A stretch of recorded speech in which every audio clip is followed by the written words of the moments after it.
아멘. 할렐루야. 은혜 아니면 살 수 없음을 고백합니다. 하나님께서 풍성한 은혜를 우리에게 부어주실 줄로 믿습니다.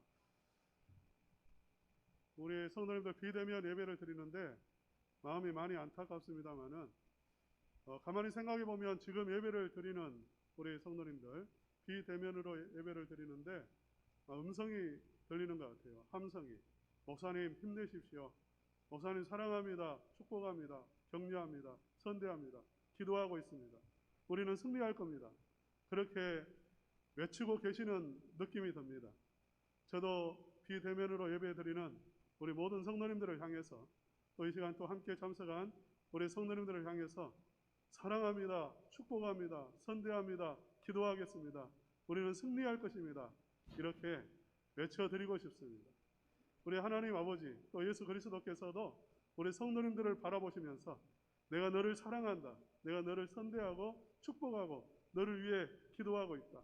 반드시 승리할 것이다. 말씀해 주시는 줄로 믿습니다. 아멘. 우리는 승리할 것입니다. 우리 주님 안에서 승리하시는 성도님들 되시기를 바랍니다. 오늘 본문 말씀은 우리 예수님께서 70인의 전도대를 파송하시는 말씀입니다. 우리 한번 1절 말씀 다 같이 읽겠습니다. 누가복음 10장 1절입니다.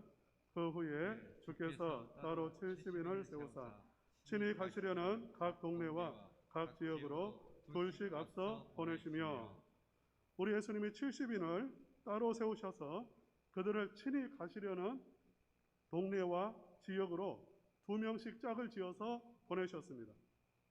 70명의 전도대라고도 말하고 70명의 제자라고도 말하고 70명의 복음의 일꾼이라고도 말하죠. 사본에 따라서는 간혹 72명으로 기록되어 있는 것도 있지만 대개는 70인이라고 그렇게 생각을 합니다. 이 70이라고 하는 숫자는 신학적인 의미도 있습니다. 노아 홍수 후에 그 사람들이 각 지역으로 또 세상으로 퍼져나가는데 창세기 10장에 보면 그 세상에 퍼져나간 나라의 숫자가 70으로 되어 있습니다. 70개의 나라로 되어 있습니다. 그래서 70명의 제자들을 전도대를 파송한 것은 땅끝까지 복음을 전하도록 일꾼을 파송하시는 것을 의미한다라고 말합니다. 또 모세가 이스라엘 백성들을 데리고 출애굽할 때에 그 이스라엘 백성들을 섬기고 또 이스라엘 백성들을 세워가도록 하나님의 나라를 세워가도록 하기 위해서 70명의 장로를 세우고 파송합니다. 그래서 하나님의 나라를 세워가는 그 일꾼들, 그것을 의미하는 숫자가 70으로 보는 거죠. 그래서 우리 예수님은 단순히 70명을 그 예루살렘으로 가는 길목에 미리 파송하시는 그 정도의 의미를 두고 70명을 파송한 게 아니라 장차 이 세상 나라에 파송하고 일으키실 하나님의 일꾼들을 상징적으로 보여주는 수라고 우리가 받아들일 수 있는 것입니다. 이 70명의 파송된 일꾼들, 그러니까 하나님 나라를 섬기는 일꾼들, 그리고 교회의 직분자들, 이 세상에서 복음을 전하는 하나님의 백성들이 꼭 기억해야 할 몇 가지의 내용이 있습니다. 많이 있겠지만 저는 오늘 본문 말씀 속에서 5가지로 먼저 추려보도록 하겠습니다. 하나님의 일꾼들이 알아야 할 것 첫 번째는 무엇이냐면 나를 하나님이 세우셨다는 거죠. 우리 2절 말씀 읽어보겠습니다. 2절 이러시되 추수할 것은 많되 일꾼이 적으니 그러므로 추수하는 주인에게 청하여 추수할 일꾼들을 보내주소서 하라. 여기서 보면 추수할 일꾼들을 보내주시는 분이 누구냐면 주인입니다.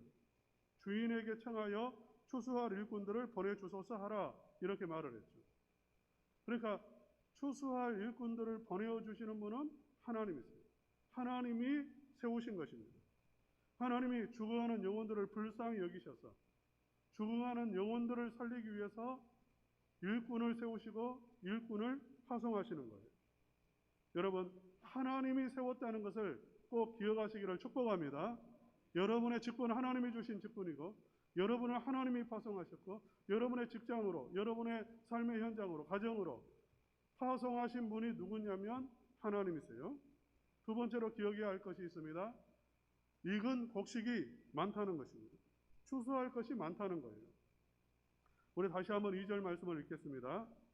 이러시되 추수할 것은 많되 일꾼이 적으니 그러므로 추수하는 주인에게 청하여 추수할 일꾼들을 보내주소서 하라. 익은 곡식이 많습니다. 추수할 그러한 곡식이 너무나 많습니다. 추구하는 영혼이 많습니다. 복음을 들어야 할 영혼들이 이 세상에는 너무나 많이 있습니다. 우리는 그 영혼을 볼 수 있어야 됩니다. 추수할 일꾼들을 보내주소서. 그렇게 기도하라고 했죠.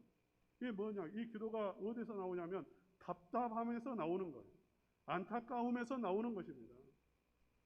농부가 곡식을 길러서 이제 추수할 때가 되었어요. 사람이 없다 생각해 보세요. 추수할 사람이 없다 생각해 보세요. 곧 겨울이 닥쳐오는데 빨리 추수해야 되는데 추수하지 않으면 그게 땅에 떨어지고 쓰러지고 먹을 수가 없게 되잖아요. 그걸 볼 때 답답하죠. 안타깝죠. 괴롭지요. 이것처럼 일꾼들은, 하나님의 복음의 일꾼들은 하나님 아버지의 마음을 가져야 돼요. 정말 곡식을 보면서, 영혼들을 바라보면서 안타까움을 가져야 되고 불쌍히 여기는 마음이 있어야 되고, 하나님 저 영혼을 불쌍히 여기시고 구원하여 주시옵소서. 하나님 이렇게 많은 세상에 영혼들이 있습니다. 하나님 일꾼들을 보내어 주시옵소서. 이렇게 바라봐야 하는 거죠. 이 마음이 있어야 하는 것입니다. 여러분, 이 첨단 지역에도 죽어가는 영혼이 얼마나 많이 있습니까? 여러분의 직장에, 여러분의 또 삶 속에, 환경 속에서 얼마나 많은 사람들이 있습니까? 그 영적인 눈으로 바라보실 수 있기를 축복합니다. 세 번째로 하나님의 일꾼들, 복음의 일꾼들이 알아야 할 것이 있습니다. 이것은 영적인 전쟁이라는 것이죠. 영적인 전쟁이라는 것입니다. 올해 3절 말씀 읽겠습니다. 갈지어다 내가 너희를 보냄이 어린 양을 이리 가운데로 보냄과 같도다. 갈지어다 내가 너희를 보냄이 어린 양을 이리 가운데로 보냄과 같도다. 양을 이리 가운데 보낸다, 그 말은 전쟁터라는 것입니다. 살벌한 죽음이 있는 전쟁터로 보내는 것입니다. 싸움이 있는 전쟁터로 보내는 것입니다. 하나님의 일을 하는 것, 하나님의 복음을 전하는 것, 하나님의 나라를 세워가는 것은 그냥 되는 게 아니에요. 영적 전쟁이 있는 것입니다.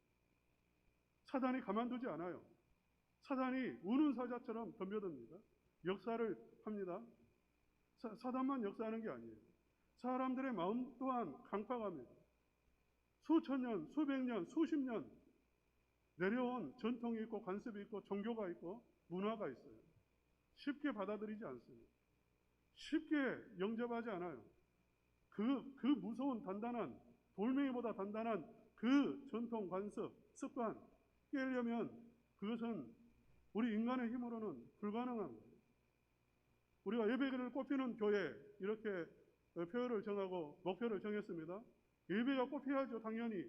예배가 꼽혀야 우리 가정도 꼽히고 내 삶도 꼽히고 열매를 맺는 거 아니겠습니까? 이게 쉬운 일이 아니에요. 영적 전쟁입니다. 영적인 전쟁이라는 것을 알아야 돼요.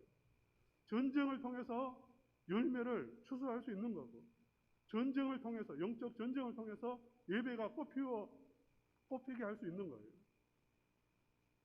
하나님의 일꾼이 알아야 할 것이 또 있습니다. 네 번째로 인간의 힘으로는 불가능하다는 것. 여러분, 우리 한번 따라서 합시다. 인간의 힘으로는 불가능하다. 인간의 힘으로는 불가능하다. 이 영적 전쟁인데 우리가 이리처럼 사납고 강하고 그러지 않아요. 우리는 양과 같아요. 이리 속에 들어갑니다. 양은 이리를 절대로 이길 수 없어요. 착한 사람은 악한 사람을 절대로 이길 수 없어요. 이게 법칙이에요. 정글의 법칙입니다.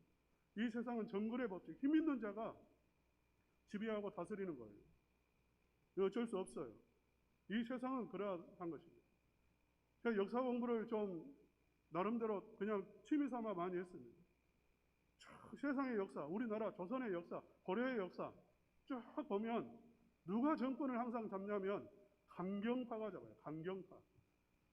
우리나라에도 그렇죠. 우리나라 조선시대 역사를 보면 그 전국을 주도하는 세력들이 있습니다. 전국을 주도하는 세력은 강경파 중에서도 강경파예요. 그러니까 살려줍시다. 저 사람 정적이지만 살려줍시다 하는 사람들은 다 짓밟혀요. 저 사람 죽여야 됩니다 하고 끝까지 죽여버리는 사람들. 그 사람들이 결국 정권을 잡고 전국을 주도해 왔어요. 이 세상은 그랬습니다. 절대로 양은 이리를 이길 수 없어요. 다른 말로 하면 우리 인간의 힘으로는 불가능한 싸움이라는 거예요. 절대적으로 하나님을 의지해야 되는 거예요. 우리 이건 집사님 너무나 은혜로운 찬양을 하셨어요. 은혜 아니면 내가 살 수가 없고 십자가 보혈의 능력이 아니면 내가 살 수가 없습니다. 이런 찬양을 했는데 딱 맞습니다. 우리는 절대로 살 수도 없어요. 이 세상에서 사역을 감당할 수가 없고 복음의 일을 할 수가 없는 거예요. 우리 인간의 힘으로는 불가능하다는 것을 알아야 돼요. 마지막 다섯 번째로는 하나님의 일꾼이 꼭 알아야 될 게 있습니다. 복음에 집중해야 된다는 거죠. 본질에 집중하는 거예요. 본질이 무엇이냐면 복음이에요. 복음 전하도록 파송을 받았지 않습니까? 우리 한번 따라서 합시다. 복음에 집중해야 된다. 복음에 집중해야 네, 복음에 집중해야 됩니다. 하나님의 일꾼은 항상 복음에 집중해야 되고요. 성도는 예배에 집중해야 됩니다. 할렐루야. 아멘. 무엇에 집중해야 될 줄 알아야 돼요. 우리 신경이 많이 분산돼요. 여러분이 오늘 또 예배 자리로 나왔지만 여러분의 마음이 많이 분산이 될 수 있어요.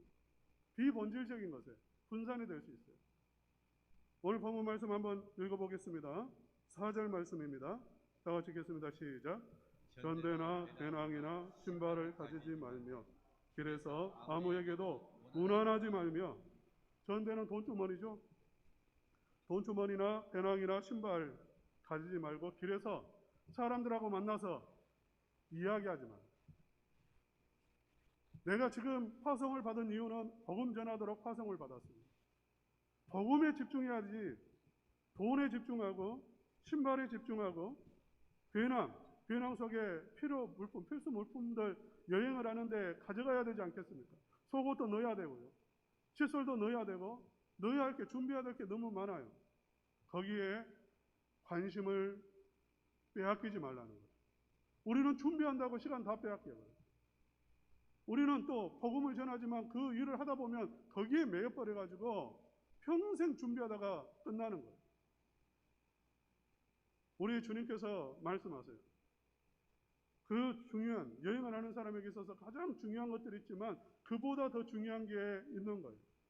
복음에 집중하는 것입니다. 우리 한번 오늘 본문 말씀 속에 이 말씀도 한번 읽어보겠습니다.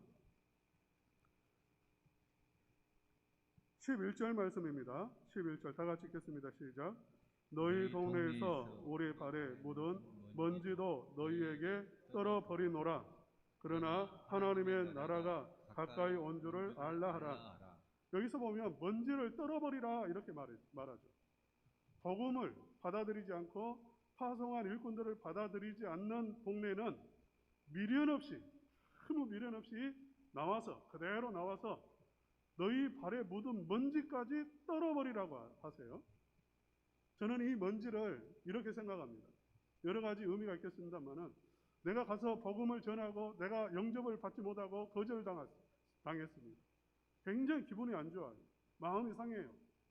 내가 뭔가 잘못했는가 내 자신을 자꾸 또 자책하게 되어질 수 있어요. 분노가 일어날 수도 있습니다. 싹 털어버리고 나오라는 거예요. 털어버리라는 거예요. 본질에 집중해야 됩니다.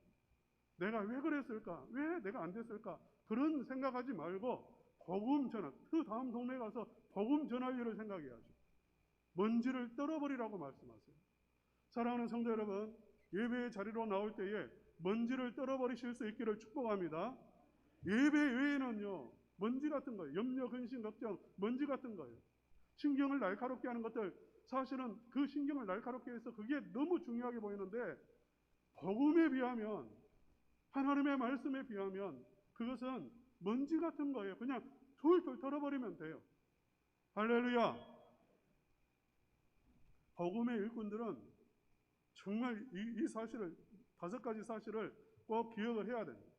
그렇지 않으면 딴 데 정신 팔려버려요. 복음에 집중하지 못하고 다른 일에 막 관심을 가지고 거기에 마음이 빼앗겨 버려요. 사람과 싸우는데, 사람과 또 같이 있는데, 뭐 이런데 다 이렇게 시간을 빼앗겨 버리기도 합니다. 그러지 말라는 거죠. 복음의 일꾼들에게 하나님은 세 가지를 주십니다. 복음의 일꾼들에게 하나님은 그냥 파송하시는 게 아니에요. 세 가지를 주세요. 첫째는 능력을 부어주십니다. 무엇을 주신다고요? 능력을 부어주세요. 우리가 읽지 않았습니다만은 우리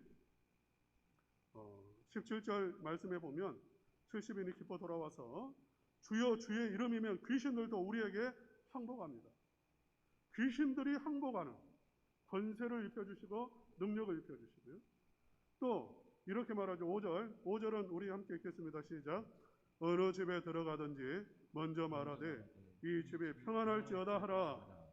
평안할지어다 이렇게 말을 하면 얼마나 그 말씀이 능력이 있는지 그 평안이 그대로 굴러서 호박이 굴러 들어가듯이 그 집에 들어가서 평안이 임한다는 것입니다. 만약 거절하면 그 평안이 다시 돌아와요. 이건 무엇을 말하냐면 능력을 말하는 것입니다. 말씀의 권세를 말하는 거예요. 말하는 대로 되는 것입니다. 할렐루야. 귀신을 명령하면 귀신이 떠나가요. 사단이요. 귀신의 왕 사단이 하늘에서 번개처럼 떨어지는 역사가 일어나는 것입니다. 할렐루야. 능력을 입혀주십니다. 하나님은 보호해 주세요. 하나님의 일꾼들에게 하나님은 특별한 보호를 입혀주시고 하나님은 지켜주시고 하나님은 붙잡아 주십니다. 아까 말씀을 드렸던 것처럼 인간의 힘으로는 불가능한 일이죠. 복음을 전한다는 것은. 그런데 하나님이 특별한 능력을 주셨고 일이 속에 들어간다는 것은 그것은 갈기갈기 찢기는 것입니다. 철저하게 짓밟히는 것입니다. 죽는 것입니다. 망하는 거예요. 그런데 절대로 망하지 않게 하십니다. 할렐루야. 복음의 일꾼들이 승리하게 해주십니다. 보호해 주십니다. 여러분 일이 속에 들어갔지만 죽지 않아요. 할렐루야. 세 번째로 하나님은 일꾼들에게 공급해 주시는데 무엇을 공급하시냐면 은혜를 공급해 주십니다. 먹을 것, 입을 것, 쓸 것, 필요한 모든 것을 채워주시는 것입니다. 할렐루야. 여러분 복음의 일꾼들에게요. 지금 이 일꾼들이 가면서 돈주머니 차지 않았습니다. 신발을 두 켤레 준비하지 않았습니다. 이들이 갈 때에 배낭도 메지 않았어요. 아무것도 가지고 가지 않았어요. 그냥 빈몸으로 갔습니다.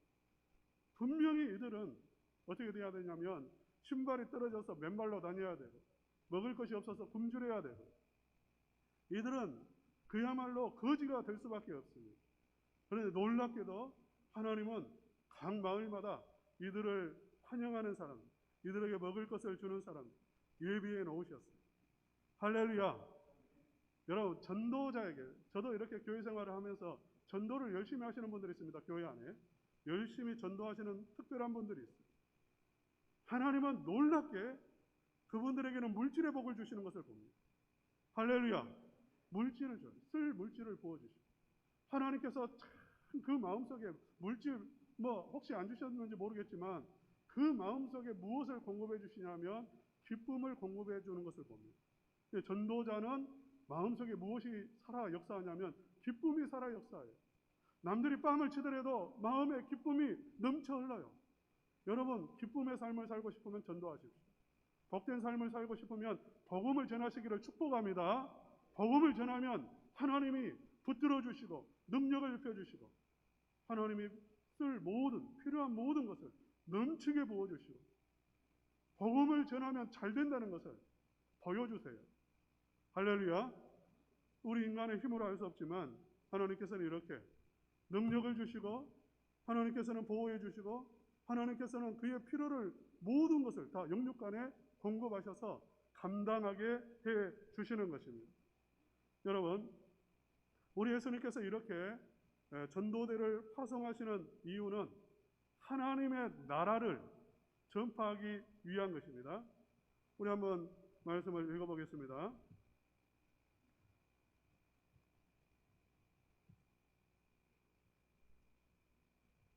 9절 말씀 9절 말씀 우리 읽겠습니다. 시작.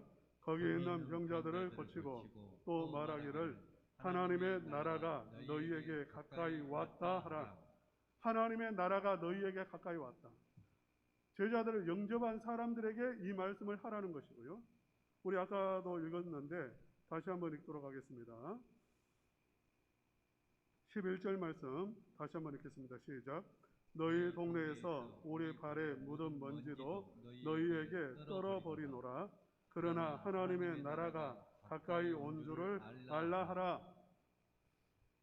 전도대를 파송하신 이유, 하나님의 일꾼들을 세우신 이유는 하나님의 나라가 왔다는 것을 알리도록 하기 위한 것입니다. 이건 무슨 말이냐면 그 마음속에 준비하고 사모하고 기다리도록 마음의 문을 열도록 예비가 되어지도록 그렇게 하기 위한 거예요. 사실 1절 말씀에도 우리 예수님께서는 가시려고 하는 동네에 미리 제자들을 보내신 겁니다. 두식 짝을 지어서 70명의 제자들을 보냈습니다. 가시려고 하는 동네, 못 가는 동네에게 보내는 게 아니라 가려고 하는 동네에 보냈어요. 예수님을 영접할 준비를 하도록 한 거죠. 사랑하는 성도 여러분, 우리가 언제 은혜를 많이 받냐면 준비할 때 은혜를 받습니다. 준비된 예배가 꼽히는 예배가 꼽히는 예배가 될 수 있어요. 준비된 심령이 하나님의 은혜를 부으세요. 여러분, 수련회 가면 은혜를 많이 받습니다. 수련회를 가면 왜 은혜를 받을까요? 미리 준비했기 때문이에요. 사모하는 마음이 커요. 정말 하나님 은혜 받아야 됩니다 하는 갈구하는 마음이 커요. 그러니까 은혜가 쏟아지는 것입니다. 저는 학생들 데리고 학생들을 데리고 수련회를 많이 다녔습니다만 항상 갈 때마다 교회에서 예배할 때보다 몇 배의 은혜를 받습니다. 한 번은 우리 학생들 데리고 수련회를 갔는데 하나 문광교회 학생들이었어요. 중고등부 학생들. 그때 한 5, 60명 데리고 갔던 것 같아요. 한 6, 70명 됐을 수도 있고요. 그 애들을 데리고 수련회를 갔는데 우리 기도합시다. 통성 기도합시다. 그렇게 했습니다. 이 애들은 평소에 기도를 5분도 못해요. 통성 기도. 그런데 통성 기도합시다 하고 기도했는데 무려 4시간을 기도를 했어요. 무려 4시간을 그 학생들이 기도를 멈출 수가 없어요. 제가 한 5분 하겠나 이렇게 하고 기도 제목이 몇 개 있으니까 그 중에 하나를 내고 기도했는데 무려 4시간을 기도해요. 뜨겁게 기도해요. 왜 이런 역사가 수련회에는 일어나냐면 준비했기 때문이에요. 사모하는 심령이 있기 때문에 그러한 거예요. 사랑하는 성도 여러분, 우리 성도님들이 예배 자리로 나올 때에 사모하는 심령을 가지고 나오시기를 바랍니다. 예배를 사모하고 오늘 하나님이 나에게 무슨 말씀을 주실까? 그 기대감을 가지고요. 주님 앞에 나올 때 우리 구장 찬송했잖아요. 예배 가운데 구장 찬송 마지막 절에 보면 주 앞에 나올 때 우리 마음이 기쁘고 설레고 오늘 하나님이 무슨 생명의 말씀으로 내 영혼을 채우시고 살리실까 기대가 돼요. 그 마음으로 나오는 심령, 그러한 심령이 되어지도록 보낸 거죠. 사실 제자들은 연약하기 그지없는 사람들이에요. 제자들은 인간적으로 볼 때 정말 어부 출신들이잖아요. 배움이 하나도 없어요. 서울대생이 없어요. 연고대생도 없어요. 심지어는. 인간의 눈으로 볼 때는 정말 저 사람의 말을 내가 믿을 수 있을까? 이렇게 생각할 수 있는 거예요. 인간의 눈으로. 그래서 오늘 성경에 고라신, 벳세다, 그리고 가버나움 세 동네가 나옵니다. 고라신과 벳세다와 가버나움. 예수님이 가장 사랑하는 동네고 예수님이 사역을 했던 주 무대고 그리고 이곳에 제자들이 살았습니다. 근데 이 사람들은 영접하지 않아요. 왜? 너무나 잘하니까. 저 사람 뭐 별거 없어. 실력이 없는 사람이에요. 물고기 잡는 사람인데. 이렇게 받아들이지 않는 거예요. 사랑하는 성도 여러분, 인간의 눈으로 보면 그렇습니다. 하나님의 눈으로 바라봐야 돼요. 하나님의 일은, 하나님의 복음의 일꾼들은 하나님의 영적인 시각을 가지고 바라보아야 할 줄로 믿습니다. 영적인 눈으로 바라봐야 돼요. 저 고신대 나왔고 고려신학대학원을 나왔습니다. 저는 고신대를 우리나라에서 최고로 좋은 대학이라고 알고 있고 서울대보다 더 훌륭한 대학이라고 저는 자부하고 있습니다. 환경도 그래요. 그 캠퍼스에서 보면 대마도가 보일 정도예요. 얼마나 바다가 아름다운지요. 세상에 이런 학교 없어요. 그런데 대학 순위를 봤어요. 대학 순위를 내가 쭉 보니까 저기 시골에 제가 차 타고 몇 번 지나다닐 때 이런 학교가 있었네 하면서 본 학교가 있어요. 세상에 이런 꼴짜기에 이런 학교가 있었구나. 난 생전 처음 봤는데 이런 학교가 있는데 그 학교가 순위가 120 몇이에요. 근데 내가 놀란 것은 뭐냐면 고신대학교는 그 밑에 있더라고요. 고신대학교는 그 꼴짝에 있는 대학 그보다 밑에 있어요. 순위가. 좋은 학교라는 말이에요. 세상적으로 눈으로 보면 별로라는 말이에요. 그러니까 여러분이 그렇게 생각할 수 있는 거죠. 뭐 고신대 나왔대. 고신대가 어디 있어? 저기 영도 부산 끝자락에 그 산꼭대기에 거기 누가 간대? 그 학교에. 이렇게 생각할 수 있죠. 여러분 인간의 눈으로 바라보면 절대로 영접할 수 없어요. 인간의 눈으로 보면 아무것도 아니에요. 실제로 또 그렇습니다. 어부 맞아요. 공부 못한 거 맞습니다. 학적인 능력 없는 것도 맞습니다. 그러나 이 일은 복음의 일은 서울대 나온 지식으로 사람 구할 수 없는 거예요. 그게. 할렐루야. 자동차는 만들어내고 컴퓨터는 만들어내고 비행기도 만들어내지만 하나님의 일은 하나님의 능력이 임해야 되는 것입니다. 할렐루야. 이 복음의 일꾼들은 어떤 사람이냐면 하나님이 친히 세우시고 하나님이 그를 선택하셔서 하나님이 파송하시고 하나님이 능력을 입히셔서 하나님이 보내시는 하나님이 쓰시는 일꾼이라는 거예요. 할렐루야. 아멘. 사랑하는 성도 여러분, 우리 성도님들이 하나님의 일꾼들을 이렇게 바라보실 수 있기를 축복합니다. 정말 이게 중요합니다. 이게 중요한 거예요. 하나님의 일꾼이다. 하나님이 쓰신다. 하나님이 세우셨다. 그렇지 않으면 은혜를 받을 수가 없어요. 지금 아까 말했던 것처럼 하나님은 이 사람들을 보내셔서 이들에게 권능을 주셔서 평안이 임하게 하고 실제로 능력이 임하게 하고 구원이 임하게 하고 예수님을 그들에게 만나게 하시는 그 놀라운 은혜를 주셨는데 인간적인 생각만 하고 마음을 닫아버리면 하나도 누리지 못하는 거죠. 할렐루야. 사랑하는 성도 여러분, 저는 우리 성도님들에게 하나님의 나라를 선포할 것입니다. 아멘입니까? 아멘. 축복을 선포할 것입니다. 평안을 선포할 것입니다. 아멘. 하나님의 은혜를 선포할 것입니다. 여러분이 아멘으로 받으시면 그 은혜, 그 축복, 그 권능, 평안, 그 하나님의 안에 있는 모든 보화가 여러분의 가정으로 그대로 흘러 들어가는 것입니다. 믿습니까? 아멘. 여러분의 심령 안에 흘러 들어가는 것입니다. 누리시기를 축복합니다. 저는 우리 부목사님이 계시고 또 이전에는 강도사님, 전도사님이 계시고 또 제가 어느 이렇게 노예나 이런 데 또 다른 교회 가면 다른 목사님이 말씀을 전하기도 하시고 또 강단 안에 다른 목사님이 오시기도 합니다. 저는 누가 설교하든지 흥분이 돼요. 기대가 돼요. 마음속에. 정말 마음속에 사모하는 마음이 막 샘솟듯 흘러나와요. 기쁨이 흘러나와요. 오늘 하나님은 저 목사님을 통해서 나에게, 저 강도사님을 통해서, 전도사님을 통해서 무슨 말씀을 주실까? 하나님이 나에게 말씀하시는데 내가 말씀에 집중해야 되겠다. 그 말씀을 내가 보화처럼 붙잡아야 되겠다. 말씀을 내 마음에 심어야 되겠다. 그러한 마음으로 저는 말씀을 받습니다. 여러분 그냥 부목사의 설교로 듣지 마시고요. 그냥 전도사의 설교로 듣지 마시고요. 그렇게 설교는 듣는 거 아니에요. 하나님의 나에게 생명의 말씀을 주시기 위해서 세우신 하나님의 일꾼이라고 하는 그 마음을 가지고 말씀을 받으셔야 돼요. 귀하게 보셔야 됩니다.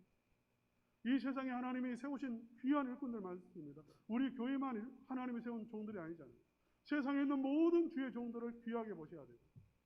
우리 교회 안에 목사만 세운 거 아니잖아요. 장로님 귀하게 보셔야 됩니다. 권사님들을 귀하게 보셔야 됩니다. 마지막으로 하나만 이야기할게요. 우리 한번 이렇게 이 말씀 보시겠습니다. 15절 말씀입니다. 다 같이 읽겠습니다. 시작. 가버나움아 내가 하늘에까지 높아지겠느냐 음부에까지 낮아지리라. 16절은 너희 말을 듣는 자는 곧 내 말을 듣는 것이요 너희를 저버리는 자는 곧 나를 저버리는 것이요 나를 저버리는 자는 나 보내신 이를 저버리는 것이니라 하시니라. 하나님이 세운 일꾼의 말을 듣지 않으면 하나님을 저버리는 것이요 하나님을 휴지통에 집어넣는 것처럼 꾸겨서 종이를 집어넣는 것처럼 하나님을 내가 버리는 행동이라는 거죠. 그리고 그 사람은 근본적으로 어떤 사람이냐면 교만한 사람이에요. 하늘까지 자기가 하나님보다 높아지겠다고. 하나님을 무시했으니까 하나님보다 높아지겠다는, 나는 너보다 낫다. 너보다 나은 게 아니에요. 나는 당신보다 낫다. 이게 아니에요. 하나님을 무시했기 때문에 하나님보다 자기가 높다고 착각하고 있는데 하나님은 그를 잡아서 끌어내려서 음부에까지 낮아지게 하시겠다 말씀하셨죠.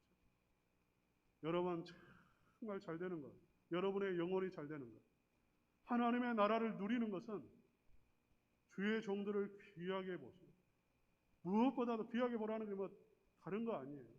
말씀을 하나님의 말씀으로 또 교회 안에서 세운 주의 일꾼들을, 직분자들을 하나님이 세우신 종들로 알고 귀하게 여기는 그러한 것, 그러한 성도는 하나님이 높여주시고 하나님이 하늘 꼭대기까지 높여주시고 영화롭게 하시고 은혜를 부어주실 줄로 믿습니다.